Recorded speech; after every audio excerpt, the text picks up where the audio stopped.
Sebuah pesawat Pilatus milik maskapai Smart Air Aviation jatuh di Binuang, Nunukan, Kalimantan Utara pada Jumat 8 Maret 2024 lalu. Pesawat tersebut diketahui sedang membawa 583 kg sembako bagi masyarakat Krayan Tengah.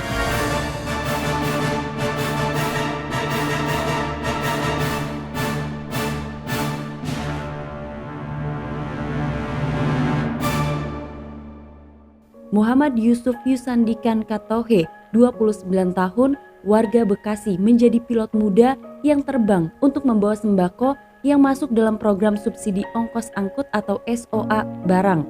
Ia diketahui ditemani seorang teknisi bernama Denny Sobali, berusia 35 tahun, asal Pangandaran, Jawa Barat. Menurut informasi dari berbagai sumber media, diketahui pesawat Pilatus tipe PC-6 dengan registrasi PKSNE tersebut take off pada pukul 8.25 WITA dan dijadwalkan mendarat di Bandara Binuang Krayan pada pukul 9.20 WITA. Namun ternyata dalam perjalanannya, keberadaan pesawat itu tidak terdeteksi di sistem navigasi tidak lama setelah pesawat itu lepas landas. Padahal pesawat tersebut dilaporkan seharusnya tiba di lokasi tujuan pada pukul 10.25 WITA karena estimasi penerbangan hanya sekitar 1 jam. Hingga kemudian pesawat itu dilaporkan hilang kontak di hari yang sama, yaitu Jumat 8 Maret 2024 pada pukul 11.22 WITA. Mengetahui informasi tersebut, Kementerian Perhubungan pun segera melakukan proses pencarian bersama TNI Angkatan Darat, Kepolisian, Basarnas, dan warga setempat. Telah disiapkan posko krisis center untuk pengumpulan informasi pencarian pesawat tersebut di Bandara Tarakan dan Bandara Malinau.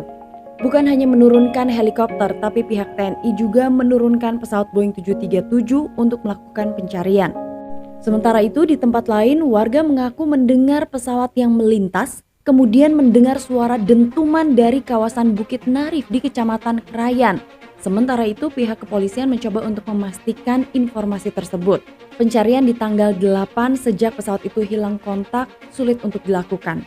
Tapi kemudian, tim SAR akhirnya menemukan lokasi yang diduga sebagai tempat jatuhnya pesawat Pilatus milik Smart Aviation di kawasan hutan 1 hari kemudian, tepatnya pada Sabtu 9 Maret 2024 pukul 17.21 WITA. Kepala Seksi Operator Kantor SAR Tarakan menyatakan tim pencari telah menemukan keberadaan puing-puing pesawat di lokasi tersebut.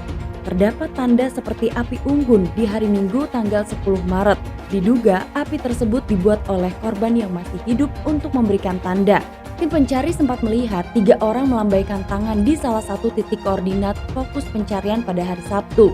Tapi sayangnya personel SAR belum bisa diterjunkan ke lokasi karena kondisi cuaca yang tidak mendukung. Mereka kemudian memutuskan untuk menurunkan logistik berupa sembako ke lokasi 3 orang yang terlihat. Tim pencari dengan helikopter yang bermuatan 5 personel, diantaranya 3 TNI Angkatan Darat dan 2 personel Brimob sempat kembali melintasi titik diduga lokasi jatuhnya pesawat.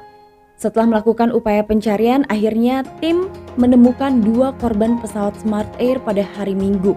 Sang pilot yang bernama Muhammad Yusuf ditemukan selamat, sedangkan teknisi pesawat dinyatakan meninggal dunia.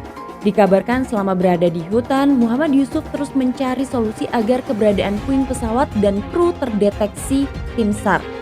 Pilot saat itu membuat api unggun, jadi asap terlihat waktu pencarian kemarin. Dan memang asap tersebut sengaja dibuat oleh pilot Yusuf. Sementara teknisi pesawat pada saat evakuasi dilakukan ditemukan dalam kondisi meninggal.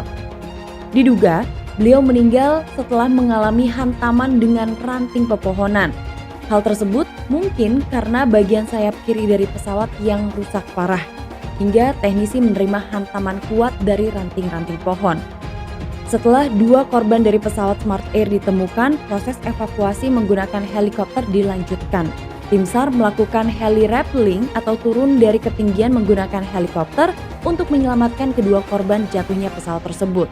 Tim rescue gabungan yang melaksanakan evakuasi berjumlah 10 orang, yang terdiri dari 5 rescuer SAR Tarakan, 3 personel TNI Angkatan Darat, dan 2 personel Polri.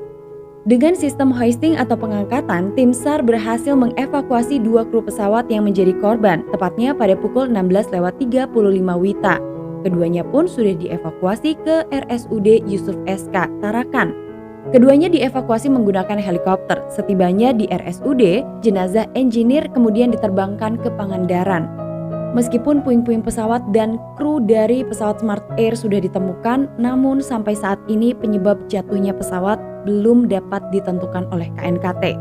Sedikit membahas mengenai pesawat Pilatus Porter PC-6 yang digunakan oleh Smart Air dan jatuh pada tanggal 8 Maret 2024 lalu.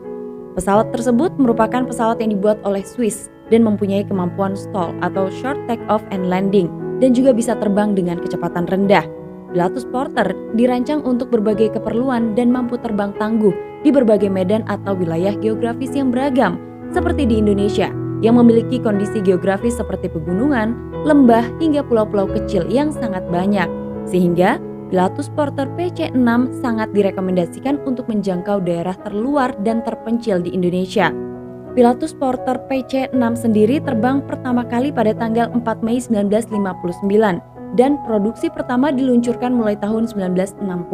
Sehingga jelas kelebihan dari pesawat Pilatus ini adalah jarak lepas landas dan pendaratan yang sangat pendek, bahkan cukup untuk satu lapangan sepak bola. Selain itu kinerja pendakian yang luar biasa, ketangguhan tinggi, dan beban tambahan yang besar sehubungan dengan bobot mati. Kabar mengenai tragedi Smart Air Aviation ini bukan hanya kita dengar di tanggal 8 Maret 2024 lalu saja. Karena pada tanggal 5 Februari 2024 sebuah pesawat milik Smart Air dengan registrasi PKSNJ pun mengalami kecelakaan, tepatnya di Papua Tengah. Nah, setelah kita mendengar adanya dua tragedi penerbangan yang dialami maskapai Smart Air, maka kita akan sedikit melihat mengenai maskapai itu sendiri. Ternyata Smart Aviation merupakan perusahaan swasta yang telah melebarkan sayapnya sejak tahun 2016. Dengan berbekal Air Operator Certificate, maskapai ini mengkhususkan diri pada transportasi udara niaga tidak berjadwal.